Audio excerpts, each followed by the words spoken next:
CD2. Frei Simão, capítulo 1. Frei Simão era um frade da Ordem dos Beneditinos.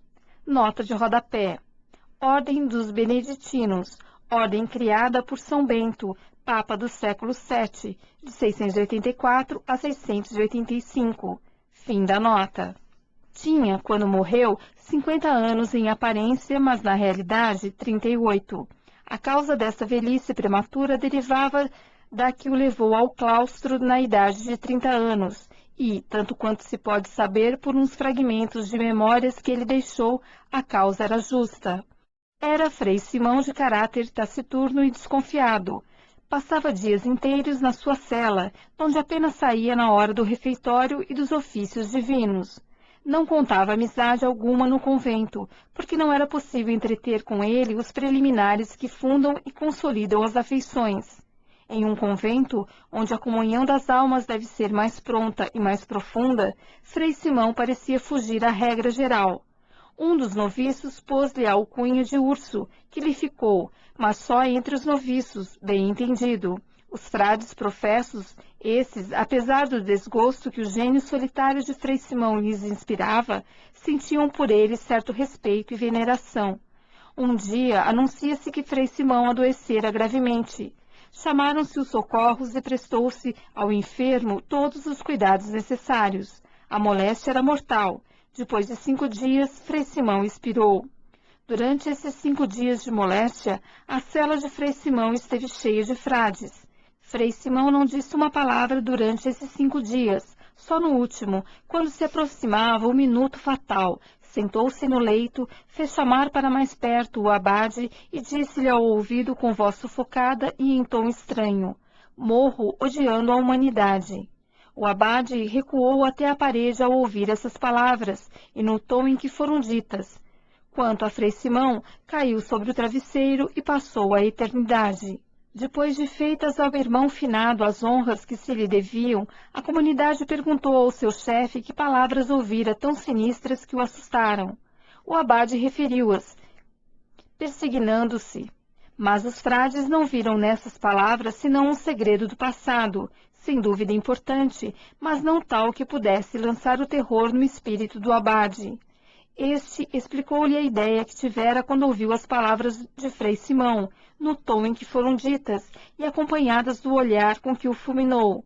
Acreditara que Frei Simão estivesse doido, mais ainda, que tivesse entrado já doido para a ordem. Os hábitos da solidão e taciturnidade a que se votara o frade pareciam sintomas de uma alienação mental de caráter brando e pacífico, mas durante 8 anos parecia impossível aos frades que Frei Simão não tivesse um dia revelado de modo positivo a sua loucura. Objetaram isso ao abade, mas este persistia na sua crença. Entretanto, procedeu-se ao inventário dos objetos que pertenciam ao finado, e entre eles achou-se um rolo de papéis convenientemente enlaçados com este rótulo, memórias que há de escrever Frei Simão de Santa Águeda, frade beneditino. Este rolo de papéis foi um grande achado para a comunidade curiosa. Iam finalmente penetrar alguma coisa no véu misterioso que envolvia o passado de Frei Simão, e talvez confirmar as suspeitas do abade. O rolo foi aberto e lido para todos. Eram, pela maior parte, fragmentos incompletos, apontamentos truncados e notas insuficientes, mas de tudo junto pôde-se colher que realmente Frei Simão estivera louco durante certo tempo. O autor dessa narrativa despreza aquela parte das memórias que não tivera absolutamente importância, mas procura aproveitar a que for menos inútil ou menos obscura.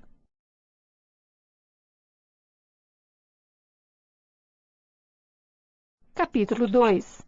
As notas de Frei Simão nada dizem do lugar do seu nascimento nem do nome de seus pais. O que se pôde saber dos seus princípios é que, tendo concluído os estudos preparatórios, não pôde seguir a carreira das letras, como desejava, e foi obrigado a entrar como guarda-livros na casa comercial de seu pai. Morava então em casa de seu pai uma prima de Simão, órfã de pai e mãe, que haviam por morte deixado ao pai de Simão o cuidado de a educarem e manterem. Parece que os cabedais deste deram para isto. Quanto ao pai da prima órfã, Tendo sido rico, perdera tudo ao jogo e nos azares do comércio, ficando reduzido à última miséria. A órfã chamava-se Helena, era bela, meiga e extremamente boa. Simão, que se educara com ela e juntamente vivia debaixo do mesmo teto, não pôde resistir às elevadas qualidades e à beleza de sua prima. Amaram-se. Em seus sonhos de futuro, contavam ambos o casamento, coisa que parece mais natural do mundo para corações amantes. Não tardou muito que os pais de Simão descobrissem o amor dos dois. Ora, é preciso dizer, apesar de não haver declaração formal disso nos apontamentos do frade, é preciso dizer que os referidos pais eram de um egoísmo descomunal. Davam de boa vontade o pão da subsistência a Helena, mas lá casar o filho com a pobre órfã é que não podiam consentir. Tinham posto a mira em uma herdeira rica e dispunham de si para si que o rapaz se casaria com ela. Uma tarde, como estivesse o rapaz a adiantar a escrituração do livro mestre, entrou no escritório o pai com ar grave e risonho ao mesmo tempo e disse ao filho que largasse o trabalho e o ouvisse. O rapaz obedeceu. O pai falou assim: vais partir para a província de... indicação de 3 asteriscos. Preciso mandar umas cartas ao meu correspondente Amaral, e como sejam elas de grande importância, não quero confiá-las ao nosso desleixado correio. Queres ir no vapor ou preferes o nosso brigue? Essa pergunta era feita com grande tino. Obrigado a responder-lhe, o velho comerciante não dera lugar a que seu filho apresentasse objeções. O rapaz enfiou abaixo os olhos e respondeu: vou onde meu pai quiser. O pai agradeceu mentalmente a submissão do filho, que lhe poupava o dinheiro da passagem no vapor, e foi muito contente dar parte à mulher de que o rapaz não fizera objeção alguma. Nota de rodapé: vapor, tipo de navio movido por máquina a vapor. Fim da nota. Nessa noite, os dois amantes tiveram ocasião de encontrar-se sós na sala de jantar. Simão contou a Helena o que se passara. Choraram ambos algumas lágrimas furtivas e ficaram na esperança de que a viagem fosse de 1 mês, quando muito. À mesa do chá, o pai de Simão conversou sobre a viagem do rapaz, que devia ser de poucos dias. Isto reanimou as esperanças dos dois amantes. O resto da noite passou-se em conselhos da parte do velho ao filho sobre a maneira de portar-se na casa do correspondente. Às 10 horas, como de costume, todos se recolheram aos aposentos. Os dias passaram-se depressa. Finalmente raiou aquele em que devia partir o brigue. Nota de rodapé: brigue, tipo de navio à vela. Helena saiu de seu quarto com os olhos vermelhos de chorar. Interrogada bruscamente pela tia, disse que era uma inflamação adquirida pelo muito que lera na noite anterior. A tia prescreveu-lhe abstenção da leitura e banhos de água de malvas. Quanto ao tio, tendo chamado Simão, entregou-lhe uma carta para o correspondente e abraçou-o. A mala e um criado estavam prontos. A despedida foi triste. Os dois pais sempre choraram alguma coisa, a rapariga muito. Quanto a Simão, levava os olhos secos e ardentes. Era refratário às lágrimas, por isso mesmo padecia mais. O brigue partiu. Simão, enquanto pôde ver terra, não se retirou de cima, quando finalmente se fecharam de todo as paredes do cárcere que anda, na frase pitoresca de Ribeiroles.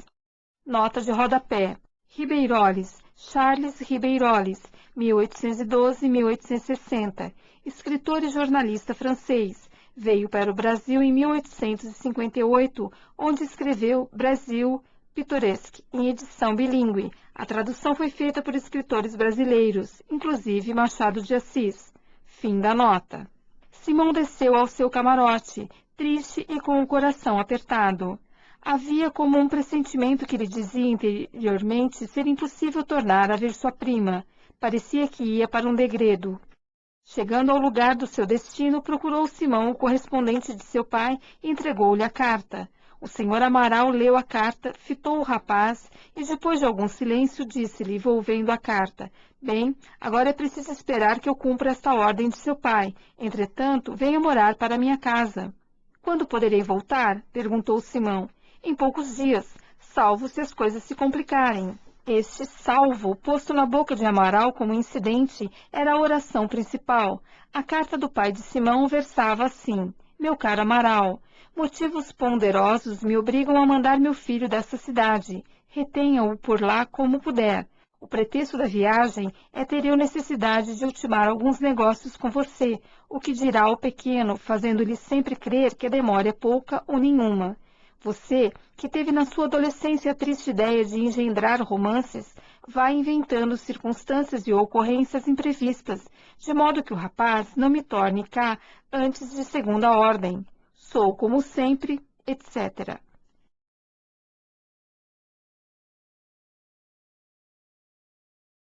Capítulo 3. Passaram-se dias e dias e nada de chegar o momento de voltar à casa paterna. O ex-romancista era, na verdade, fértil, e não se cansava de inventar pretextos que deixavam convencido o rapaz. Entretanto, como o espírito dos amantes não é menos engenhoso que o dos romancistas, Simão e Helena acharam meio de se escreverem, e deste modo podiam consolar-se da ausência, com presença das letras e do papel. Bem diz Heloísa que a arte de escrever foi inventada por alguma amante separada do seu amante. Nota de rodapé. Heloísa, 1101 a 1164, autora francesa conhecida por suas cartas apaixonadas endereçadas a Abelardo, sobrinha do cônego Fulbert. Desposou secretamente aquele filósofo. Descoberto o casamento, o cônego mandou castrar Abelardo, separando-o de Heloísa, que entrou para um convento. Fim da nota. Nestas cartas juravam-se os dois sua eterna felicidade. No fim de 2 meses de espera baldade e de ativa correspondência, a tia de Helena surpreendeu uma carta de Simão. Era a 20ª, creio eu. Houve grande temporal em casa. O tio, que estava no escritório, saiu precipitadamente e tomou conhecimento do negócio. O resultado foi proscrever de casa tinta, penas e papel e instituir a vigilância rigorosa sobre a infeliz rapariga. Começaram, pois, a escassear as cartas ao pobre deportado. Inquiriu a causa disso em cartas choradas e compridas, mas como o rigor fiscal da casa de seu pai adquiria proporções descomunais, acontecia que todas as cartas de Simão iam parar às mãos do velho, que, depois de apreciar o estilo amoroso de seu filho, fazia queimar as ardentes epístolas. Passaram-se dias e meses. Carta de Helena, nenhuma. O correspondente ia esgotando a veia inventadora e já não sabia como reter finalmente o rapaz. Chega uma carta a Simão. Era a letra do pai. Só diferençava das outras que recebia do velho em ser esta mais longa, muito mais longa. O rapaz abriu a carta e leu, trêmulo e pálido. Contava nessa carta o honrado comerciante que a Helena, a boa rapariga que ele destinava a ser sua filha, casando-se com Simão, a boa Helena tinha morrido. O velho copiara alguns dos últimos necrológios que vira nos jornais e ajuntara algumas consolações de casa. A última consolação foi dizer-lhe que embarcasse e fosse ter com ele. O período final da carta dizia: assim como assim não se realizam os meus negócios, não te pude casar com Helena, visto que Deus a levou. Mas volta, filho, vem, poderás consolar-te casando com outra, a filha do conselheiro, 3 asteriscos. Está a moça feita e é um bom partido. Não te desalentes, lembra-te de mim. O pai de Simão não conhecia bem o amor do filho, nem era grande águia para avaliá-lo, ainda que o conhecesse. Dores tais não se consolam com uma carta nem com um casamento. Era melhor mandá-lo chamar e depois preparar-lhe a notícia. Mas, dada assim friamente em uma carta, era expor o rapaz a uma morte certa. Ficou Simão vivo em corpo e morto moralmente, tão morto que, por sua própria ideia, foi dali procurar uma sepultura. Era melhor dar aqui alguns dos papéis escritos por Simão relativamente ao que sofreu depois da carta, mas há muitas falhas, e eu não quero corrigir a exposição ingênua e sincera do frade. A sepultura que Simão escolheu foi um convento. Respondeu ao pai que agradecia a filha do conselheiro, mas que daquele dia em diante pertencia ao serviço de Deus. O pai ficou maravilhado. Nunca suspeitou que o filho pudesse vir a ter semelhante resolução. Escreveu às pressas para ver se o desviava da ideia, mas não pôde conseguir. Quanto ao correspondente, para quem tudo se embrulhava, cada vez mais deixou o rapaz seguir para o claustro, disposto a não desfigurar em um negócio do qual nada realmente sabia.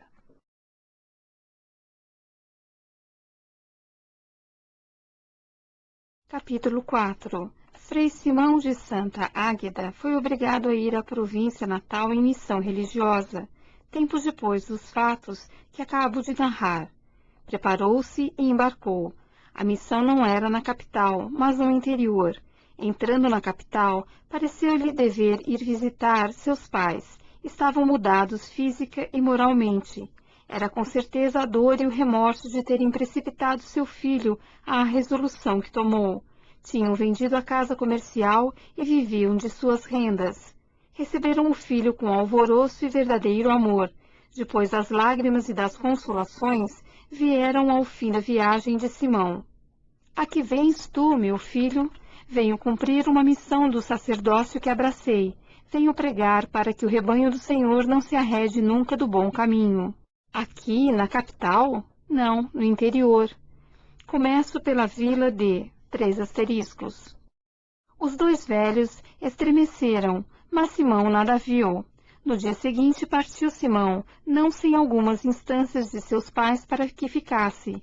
Notaram eles que seu filho nem de leve tocara em Helena. Também eles não quiseram magoá-lo falando em tal assunto.